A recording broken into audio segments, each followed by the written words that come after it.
Hey everybody, it's Black and Ola back at the indie stage here at TwitchCon 2017. We're going to take a look at Pantheon, Rise of the Fallen, an all-new MMO in development right now. And we've got 3 people from the team right now. I'll let you guys introduce yourselves. Hi, I'm Brad McQuaid, the Chief Creative Officer, and thanks for coming. I'm Benjamin Dean. I'm the Director of Communications at Visionary Realms. I'm David Schlow. I'm the producer of promotional content for Visionary Realms. Cool. We got the game live, and I want you guys to tell us all about this new MMO. Why should we be hyped for it? And I want to learn as much about it as we can. So we're going to jump right into the gameplay right here. So what we start off here, we see, David is grouped. This is kind of taking a look back at when MMOs were challenging. We want to promote group gameplay. We want people to make friends. Brad, being our Chief Creative Officer, he's had quite a bit of experience himself with titles like EverQuest and Vanguard. Brad, how would you describe our Pantheon? It's a new game, a lot of new features, a lot of new ideas, but it also, like you were saying, we're trying to bring back the social element, the challenge. Most of the content is built around grouping and learning how to play your role. It's a class-based system. You can solo. There's raid content too, but most of the content is group-oriented. It's around like a group size of 6, and it's community. A lot of MMOs have become very casual, which is fine, but a lot of the more hardcore MMO guys are like, hey, what about us? Right. We kind of feel like we're orphaned or what have you. That's funny that you say that because of the MMOs that I've played, when they make that distinction between hardcore and casual is kind of where the game jumps the shark, so to speak. All of the fun that made it fun seems to go away. And I understand a company's decision to do that because not everybody has the time to devote into an MMO. So how did you guys find the perfect sweet spot to satisfy both the hardcore fan and the casual fan? Well, it was just I guess good timing. I mean, we started the company and we're making the game that we want to make, and that we want to play, and that's what we started with. And during that time and before that, there was that shift to casual, and so it was almost like the market for a game like Pantheon just opened up for us, and it's like suddenly it makes a lot of business sense. So it makes creative sense, we're having fun, and now it makes some business sense because we're kind of filling a void. I see. People who have played some of those other MMOs, those socially charged, challenging MMOs, will recognize what's going on right here because our David has died, and he is doing a naked corpse run back to find his body, and he can't seem to find his body. I think you're to the left. To the left. Straight on. Yeah. But that's the thing. When something like this happens, it's good to have friends around. You want to have a group of people, a group of allies that are always going to help you out. And the way that you're going to do that is through your reputation, right? And that's a real big focus that we're doing is building up people's reputation, good or bad, and seeing where it leads them. What's the central storyline in Pantheon? What's the objective, or what are we fighting for? From a gameplay standpoint, it's a home. It's a place to make real friends and have shared experiences. I think for whatever reason, human beings are wired such that if you have an intense experience with other people, it just resonates more. And I mean, I have people coming up to me all the time, and they're telling me vividly stories of how they barely survived an EverQuest, and this was, that's 17 years ago or whatever, Right. They remember it because of the shared. So that's what we're trying to bring back, community where it matters. You see people, you recognize people. When you go to a dungeon, it's not, the game doesn't bring in random people and then you never see them again. You're with your friends, there may be people you don't like or you do like, but you recognize them, the community's there.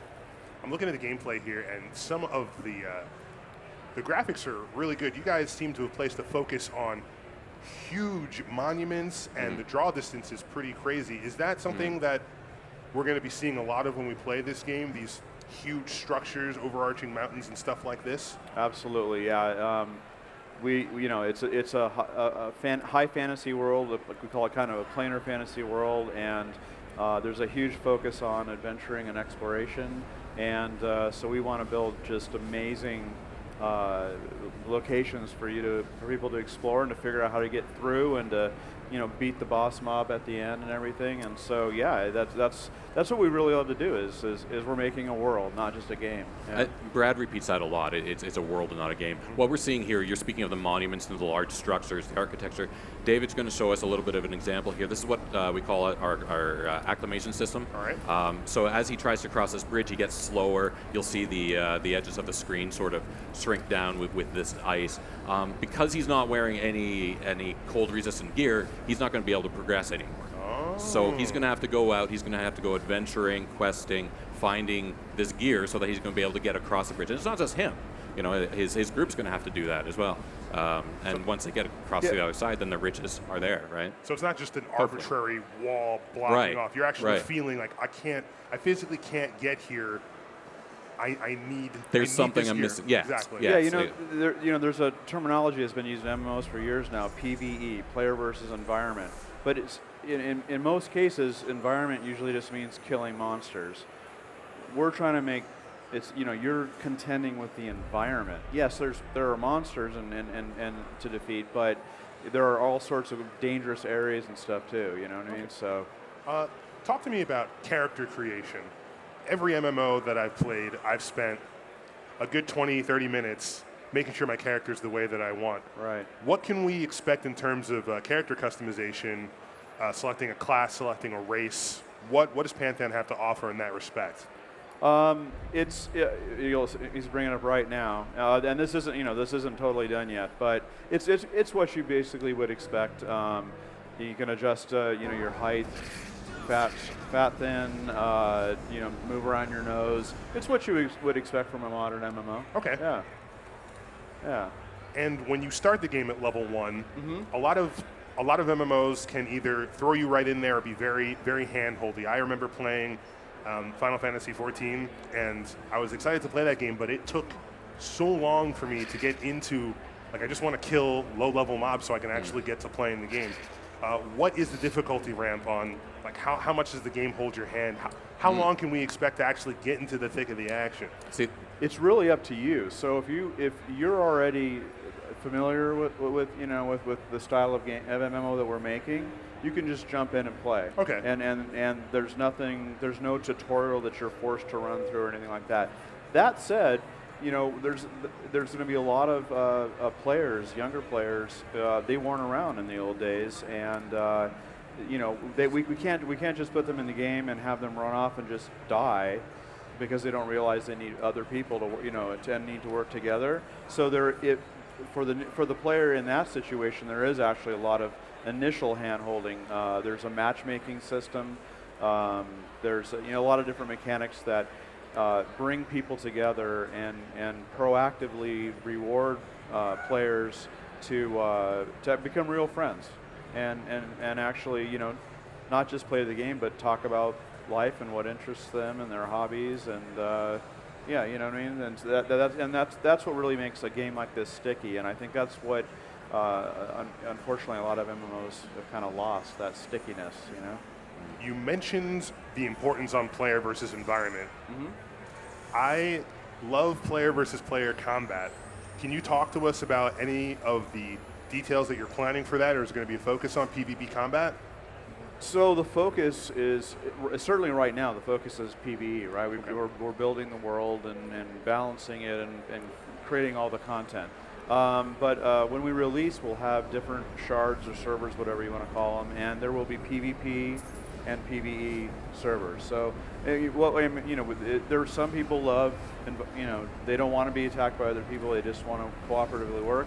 And then, like you said, you like that PvP. So you'll have that option. And then within the PvP servers, you'll see different rule sets, like just free for all, Mm-hmm. or maybe race versus races, good versus evil kind of thing. Arenas, all sorts of variations. I think once you have a core game then you have an MMO that has multiple servers, then you can kind of create these different variations on the theme, and you can kind of tune the game to appeal to a specific kind of player. Sure. Awesome. Another question that I have about the experience for player versus environment. I've seen the ice setting, the forest setting. Change your model.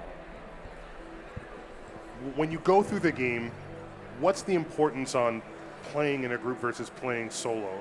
You know, some dungeons you're going to need to find 4 other capable friends, or however big the group system that you're planning on having. Can you really play this game by yourself, or if you need help, are those avenues going to be available to you? Yeah, I mean there'll be areas that are more solo friendly, and then there's also other activities like our crafting system, and you know, where you can make items that you're going to sell to other people. Or having a player-driven economy and people trading items and buying and selling is a big thing. So if there's a lot of people that love crafting, you know, that's a solo activity. So there's always something to do if you log on and your friends aren't there. So we're talking a little bit about the elements, or the environments before, and the climates. This also takes place in smaller pockets. David's having a little bit of problems getting back in here. But in a moment, what we're going to show you is another area that sort of emphasizes this. So we have these pockets of atmospheres. So like that cold acclimation that you needed to do, this is like that, except in a smaller area or smaller region. So it could be like around a tree, or as we're going to see in some ruins. And so you'll see sort of a misty area. Not that this is necessarily the case, but maybe that misty area is poisonous, or maybe you can't breathe properly in there. It just adds that extra element to the environment itself, where you have to consider everything that's going on around you. You know, it's not just expect the unexpected in a way, right? And that also relates to items too. It's not simple like, oh, I'm level 20. I know exactly what the best sword is for level 20, because it's really going to be situational. Where are you? Who are you with? Who are you fighting? What environment are you in? And then you're going to want to find the optimal gear for that area. So people that love to collect items and travel through and configure themselves optimally, that's going to be part of the game. Great. Can you guys talk to me at all about the raid functionality? Do you have any large-scale encounters or dungeons that you plan on implementing in the game? Absolutely. Yeah. I mean, what you can expect, from guilds. We don't have the sizes and such figured out yet, but you'll have a standard. The guild leader will have, can configure the guild, how the loot works, everything like that. One interesting thing is a lot of the boss mobs have behaviors, and they're very intelligent. And so, one of the favorite things for people to do, is, they can tell this encounter was made for 20 people, so they bring 40, right? Well, if you do that in our game, the mob will react to that. He may leave, he may call in reinforcements. Ooh, that's definitely different. And things like that. So it's like, if you think you're just going to go around and zerg stuff and it's going to be easy, no.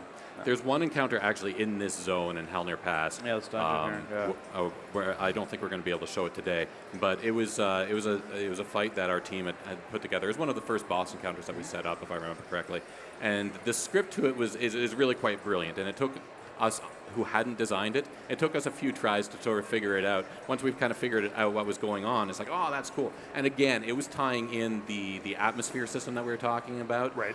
So there were various atmospheres that were going on, and they were having different effects upon different people in the group depending on where they were standing in the room. Once we sort of figured out what was going on there, then we could figure out the rest of the fight. But the interesting thing about that fight, too, is that the door closes behind you. So it's still an open dungeon. But once you engage that particular fight, can't boom, leave. Yeah, you're there, and nobody can come in to rescue you. So normally this is an open world game. There's no instances. No instances. No instances. So you're in just huge environments. So you could be in the depth of a dungeon and run into another group, maybe help them out, maybe compete with them, and but like Ben was saying.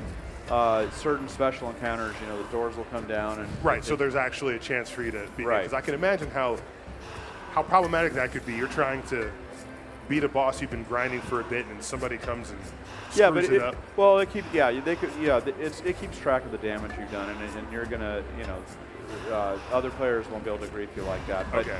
But what our hope is that actually socially, people will actually meet each other, and they may be rivals or what have you, but it just feels like it feels so much more real when you're running through an area and you see other people doing other things. You were talking about boss mechanics earlier. In some games that I've played, there's a hard and rage timer for people who might not have enough DPS to beat the boss. Like if you don't beat this boss in 10 minutes, you'll just get destroyed. How are your encounters different from what we're used to seeing in games like WoW or Final Fantasy 14? Well, how might yours stand out? I mean, you're going to see all that. I mean, that's expected. But I think it's really the behaviors.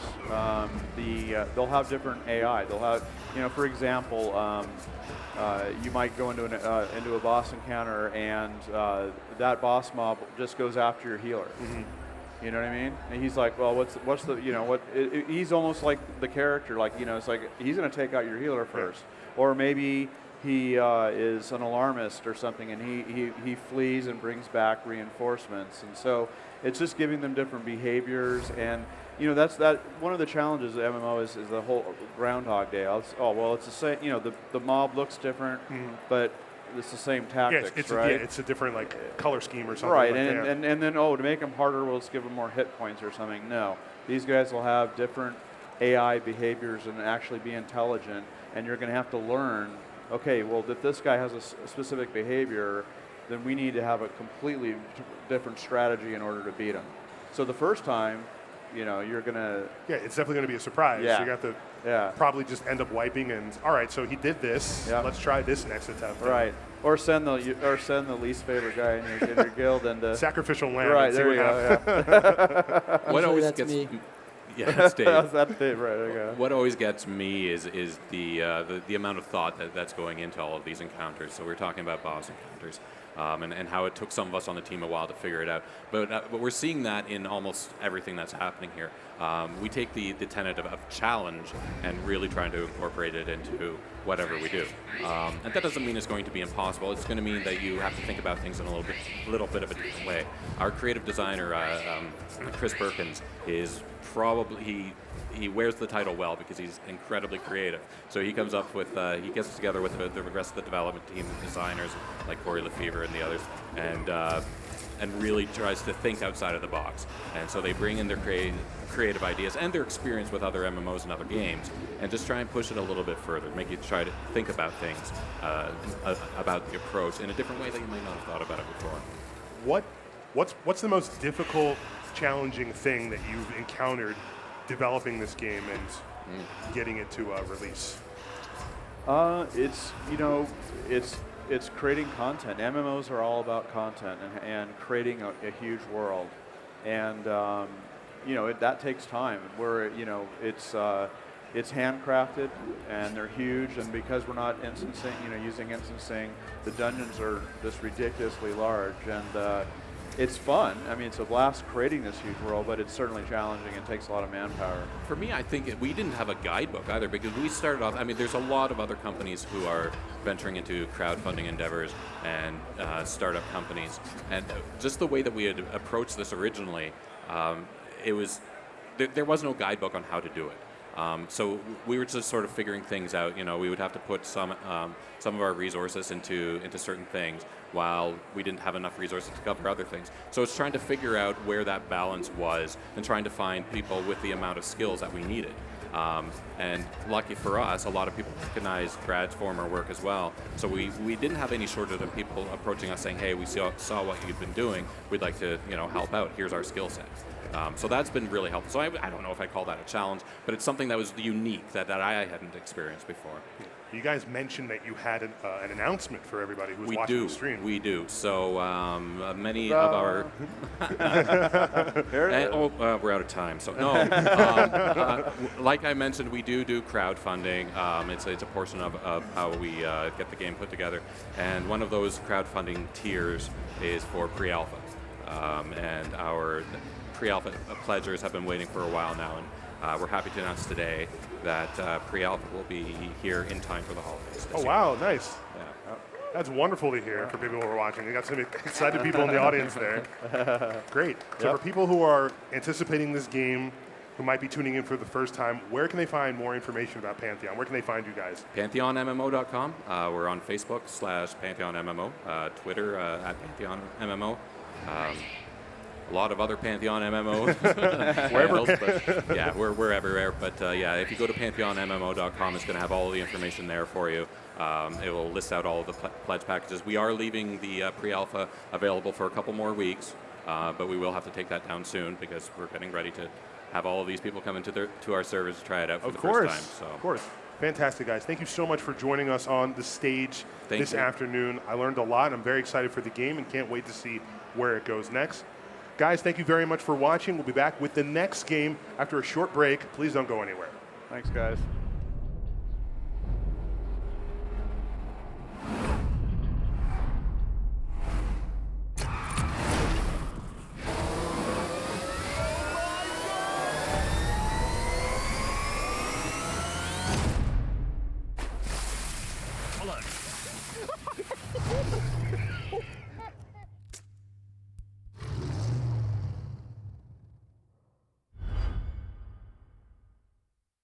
Come on, chump. Chump is the meat that they chop up and throw to the sharks. And also a good friend. The tick is here, and I got a bus to catch!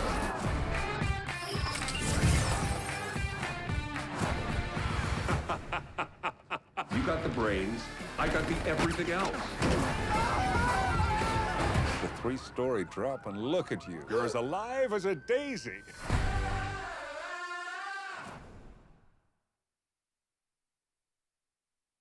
Hey, look, it's the TwitchCon 2017 Sandwich Smashdown Challenge. Oh, golly. I wonder if Cliffy knows about this. Huh, Cliffy!